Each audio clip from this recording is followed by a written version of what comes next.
ঢাকা বিশ্ববিদ্যালয়ের ছাত্র হওয়া, ঢাকা বিশ্ববিদ্যালয়ের ছাত্র তো ফিরে পাওয়া, এটার অনুভূতি আসলে বলে বোঝানো যাবে না। তো আছে, এটা 54 বছর এখানে গুপ্ত ছিল, ওরা গুপ্তই থাক, ওরা ঢাকা বিশ্ববিদ্যালয়ের পরিবেশটা নষ্ট করবে। আপনি কত সেশনে পড়াশোনা করেছেন, এখন বয়স কত চলছে? এই বয়সে এসে এই যে নির্বাচন করছেন, পরিবারের সদস্যদের মতামতটা কি, তারা বিষয়টিকে কিভাবে দেখছে, আর আপনার বন্ধুরা কিভাবে দেখছে? আমি 2001-2 শিক্ষাবর্ষের ছাত্র, ঠিক আছে। এখন 24-25 শেষ শিক্ষাবর্ষের ছাত্র হিসেবে আমি ভর্তি হয়েছি, ঠিক আছে। তো ফার্স্ট ইয়ার এবার ভর্তি হলেন? না না, 4th ইয়ারে। 1980 সালে আমার জন্মসাল। আমার অধিকার বা আমার কাজের ক্ষেত্রে কখনো বাধা হয়ে দাঁড়ায়নি, সুতরাং তারা অখুশি হওয়ার কথা নয়। তারাও তো চায় যে আমাদের সন্তান ঢাকা বিশ্ববিদ্যালয় থেকে একটা সার্টিফিকেট নিয়ে বের হোক, চায় না? নির্বাচনের বিষয়টা তারা কিভাবে দেখছে?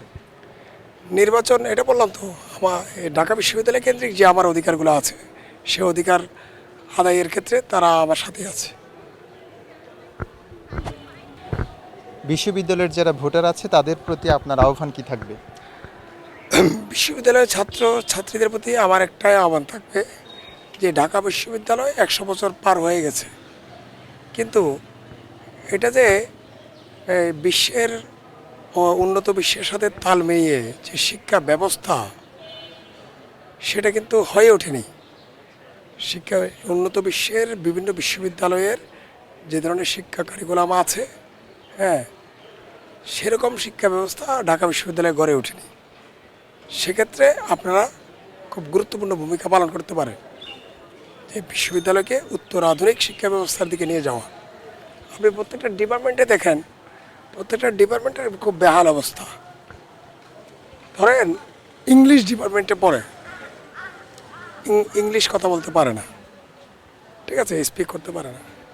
তো এরকম তো প্রত্যেকটা সাবজেক্টে এ ধরনের নানা ধরনের সমস্যাগুলো আছে। গবেষণার ক্ষেত্রে বিশ্ববিদ্যালয়গুলো গুরুত্বপূর্ণ ভূমিকা পালন করে। এখানে ঢাকা বিশ্ববিদ্যালয়ে গবেষণার কি অবস্থা, কি হাল! র্যাঙ্কিংয়ে আমরা কত কত নম্বরে আছি? কেন এত নম্বরে থাকবো? কেন এত দূরে মধ্যযুগে পড়ে থাকবো ঢাকা বিশ্ববিদ্যালয়? ঠিক আছে, ওই মধ্যযুগ থেকে ফেরত এনে যে উত্তরাধুনিক যে যুগ চলছে, উত্তরাধুনিক যুগের যে শিক্ষা ব্যবস্থা, সেটার সাথে অ্যাডজাস্ট করে শিক্ষা ব্যবস্থা গড়ে তোলা। প্রার্থীদের বাছাইয়ের ক্ষেত্রে তাদের জন্য কি পরামর্শ থাকবে আপনার? প্রার্থীদের বাছাই করার ক্ষেত্রে আমার আবেদন থাকবে, সেটা হলো যারা গণঅভ্যুত্থানে সরাসরি ফেস টু ফেস নেতৃত্ব দিয়েছে। ধরেন আপনি এখানে যারা নেতৃত্ব দিয়েছে, যে ওমামা, ইমি, হ্যাঁ, তারপরে কি বলে যে খালিদ, মাহিন সরকার, তারপরে বিনিয়ামিন মোল্লা, বাকের মজুমদার, এগুলো হচ্ছে একদম সামনের ফেস, গুপ্ত না কিন্তু। হ্যাঁ, যত গুপ্ত আছে, এটা 54 বছর এখানে গুপ্ত ছিল, ওরা গুপ্তই থাক, ওরা ঢাকা বিশ্ববিদ্যালয়ের পরিবেশটা নষ্ট করবে, ঠিক আছে। আমি গুপ্ত বাহিনীকে থেকে অন্তত ঢাকা বিশ্ববিদ্যালয় রক্ষা করার জন্য যারা গণ আন্দোলনে, ছাত্র গণ আন্দোলনের পরিচিত ফেস, তাদেরকে আপনারা ভোট দিয়ে নির্বাচিত করলে বিশ্ববিদ্যালয়ের সম্মান অক্ষুণ্ণ থাকবে। আপনার নামটা বলুন। আবু তৈয়ব হাবিলদার। একদম। ধন্যবাদ আপনাকে, অসংখ্য ধন্যবাদ। কি তারা বিষয়টিকে কিভাবে দেখছে, আর আপনার বন্ধুরা কিভাবে দেখছে? আমি 2001-2 শিক্ষাবর্ষের ছাত্র, ঠিক আছে। এখন 24-25 শেষ শিক্ষাবর্ষের ছাত্র হিসেবে আমি ভর্তি হয়েছি, ঠিক আছে। তো ফার্স্ট ইয়ার এবার ভর্তি হলেন? না না, 4th ইয়ারে। 1980 সালে আমার জন্মসাল, ঠিক আছে। তাহলে হিসাব করেন কত হয়। আমার বন্ধু বান্ধবরা এই জন্যই খুশি যে ওরা জানে যে আমি ছাত্রলীগের হামলার কারণে ঢাকা বিশ্ববিদ্যালয়ে ঢুকতে পারিনি 16 বছর, ছাত্রলীগের অত্যাচারের কারণে। তো তারা খুব খুশি আমার শিক্ষা জীবন মানে শেষ করতে পারবো, সেজন্য অনেক খুশি। আপনার পরিবারের সদস্যদের অনুভূতি কি, এই যে মানে তাদের প্রতিক্রিয়াটা কি, এই যে আপনি এখন নির্বাচন করছেন এই বিষয়টার জন্য, নির্বাচন নিয়ে তাদের কোনো প্রতিক্রিয়া আছে কিনা? না, তারা আমার অধিকার বা আমার কাজের ক্ষেত্রে কখনো বাধা হয়ে দাঁড়ায়নি। সুতরাং তারা অখুশি হওয়ার কথা নয়।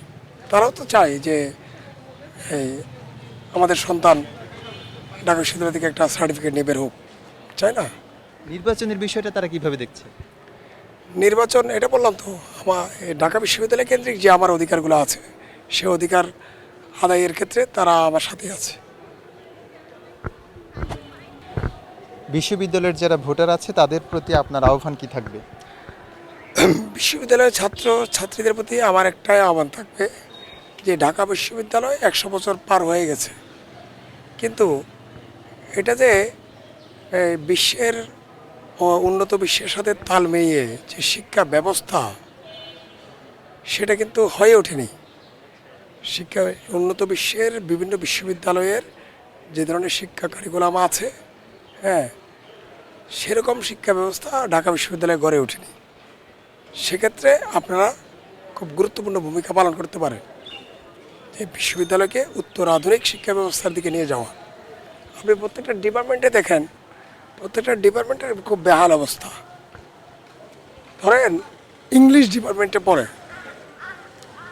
ইংলিশ কথা বলতে পারে না, ঠিক আছে, স্পিক করতে পারে না।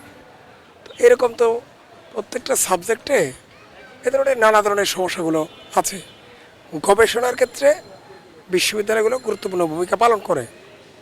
এখানে ঢাকা বিশ্ববিদ্যালয়ের গবেষণার কী অবস্থা, কী হাল! র্যাঙ্কিংয়ে আমরা কত নম্বরে আছি?